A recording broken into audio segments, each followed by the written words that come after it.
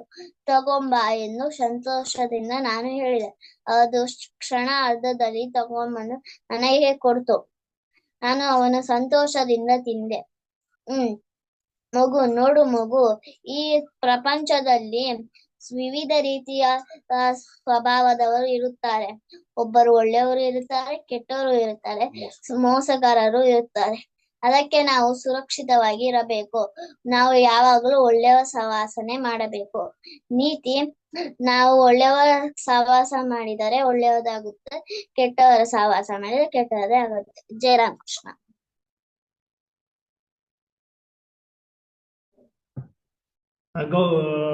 ಅಮೂಲ್ಯ ಒಂದು ಉತ್ತಮವಾದಂತ ಒಂದು ಕಥೆನ ಹೇಳಿದ್ಯಾ, ನೀತಿ ಇರುವಂತ ಕತೆ, ತುಂಬಾ ಸುಂದರವಾದಂತ ಒಂದು ಕಥೆನ ನೀನು ಶೇರ್ ಮಾಡ್ಕೊಂಡಿದ್ಯಾ. ಹೌದು, ಆ ಕಥೆ ರೀತಿ ನಮ್ಮ ಸುತ್ತಮುತ್ತಲು ಎಂಥವರೇ ಇದ್ರು ಕೂಡ ನಾವು ಯಾವ ಜೊತೆಲಿ ಇರ್ತೀವಿ, ಎಂಥವ್ರ ಜೊತೆ ನಾವು ಸಹವಾಸ ಮಾಡ್ತೀವಿ, ಎಂಥವ್ರ ಜೊತೆಲಿ ನಾವು ಇರ್ತೀವಿ ಅಂತ ಇದರಲ್ಲಿ ಗೊತ್ತಾಗುತ್ತೆ. ಅದಕ್ಕೆ ಶ್ರೀರಾಮಕೃಷ್ಣರು ಅವರು ವಚನದಲ್ಲಿ ಹೇಳ್ತಿರ್ತಾರೆ, ನೀನು ಯಾವಾಗ್ಲೂ ಕೂಡ ನೀನು ಈ ಪ್ರಾಪಂಚಿಕರ ಜೊತೆ ಇದ್ದರೆ ಬರೀ ಅದನ್ನೇ ಮಾತಾಡ್ತಿರ್ತೀಯ, ಅರೆ ಸಜ್ಜನರ ಜೊತೆ ಇದ್ರೆ ಅದನ್ನೇ ಅದಕ್ಕೇನೆ ಸರ್ವಜ್ಞ ಹೇಳಿದ್ರು ಸಜ್ಜನರ ಸಂಘ ಹೆಜ್ಜೇನು ಸವಿದಂತೆ. ಅಂದ್ರೆ ನಾವು ಸಜ್ಜನರ ಸಂಘ ಮಾಡ್ತಿರ್ಬೇಕು.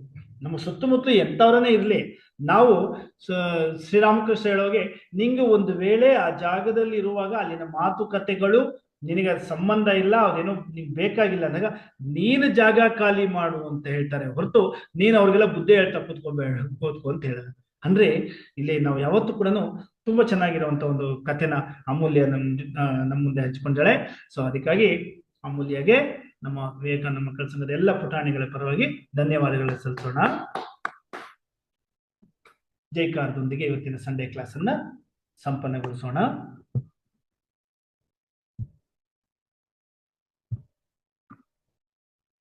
जय श्री गुरु महाराज की जय। जय श्री महामाई की जय। जय श्री स्वामी जी महाराज की जय।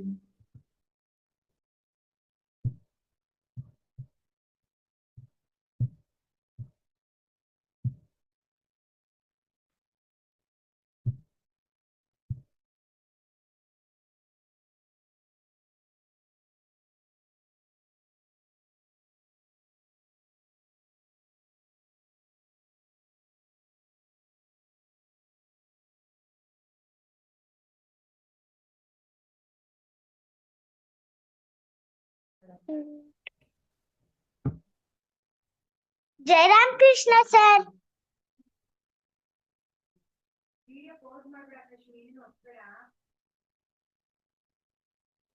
जय राम कृष्णा सर. जय कृष्ण सर. जय राम कृष्ण सर. जय राम कृष्ण सर.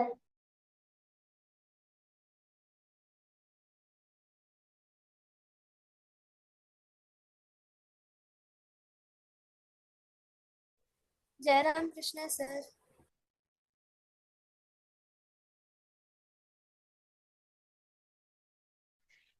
जय राम कृष्ण सर.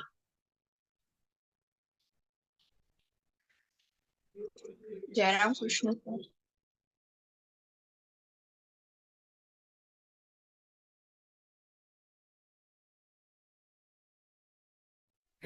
जय राम कृष्ण सर.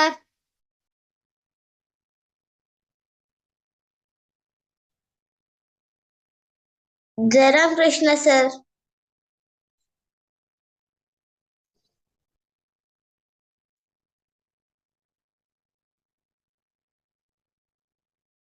जय राम कृष्णा सर.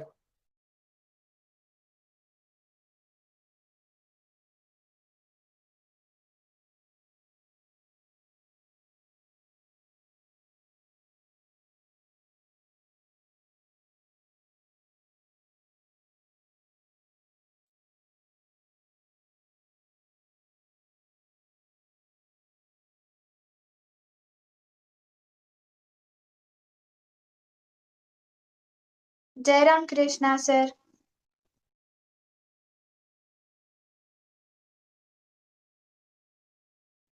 जय राम कृष्ण सर.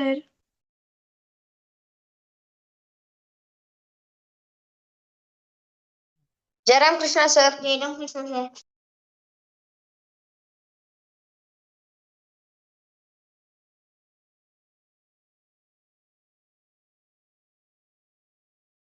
जय राम कृष्णा सर. जय राम कृष्ण सर.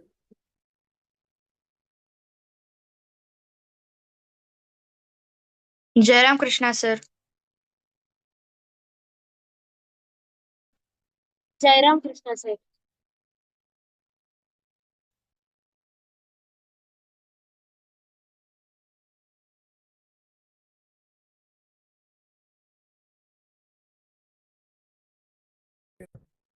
जय राम कृष्ण सर.